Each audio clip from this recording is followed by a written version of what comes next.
my lecture here at IOEA this year revolve around the evolution of institutions and organizations. So you think about it, you look around the world, there is a lot of heterogeneity in institutions, organizations, and the question is, where do they come from? That's the question that I'm trying to answer with my research. It's a very ambitious question, but we tried to make headway using this theory that was developed in evolutionary anthropology called cultural evolution. And the question that literature, or that framework, if you will, allows you to answer is, what is the origin of institutions? And in particular, what is the function that they serve for society? And is there any general process with some general mechanisms that can point at sources of function, sources of performance for groups and societies that these institutions provide? So in the lecture, I provide examples on two types of mechanisms on how institutions can help groups cooperate better. And I provide examples on the evolution of informal institutions of the big God religions and also property rights in the Neolithic revolution, in the early Neolithic.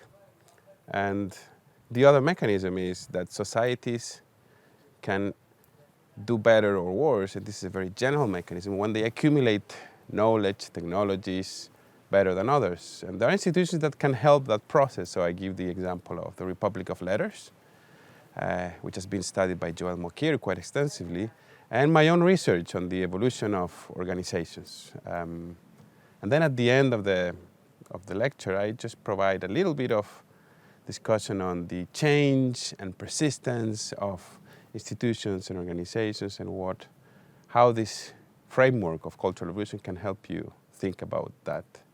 So that's in a nutshell what I spoke about during my lecture.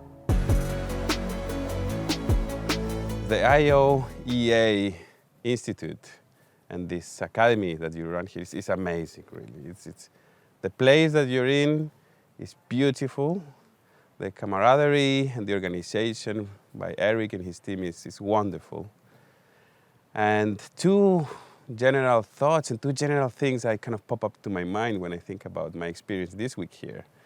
The first is that you join a very long tradition of people that have come here that have thought deeply about the same issues that I care about, institutions and organizations.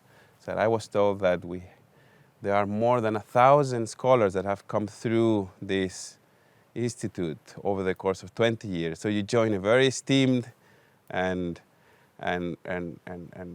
amazing lineage of scholars working on these issues. So that's a privilege, really. So that's wonderful. And the other is that you have a lot of opportunities to informally talk to other scholars. Even research collaborations might pop up.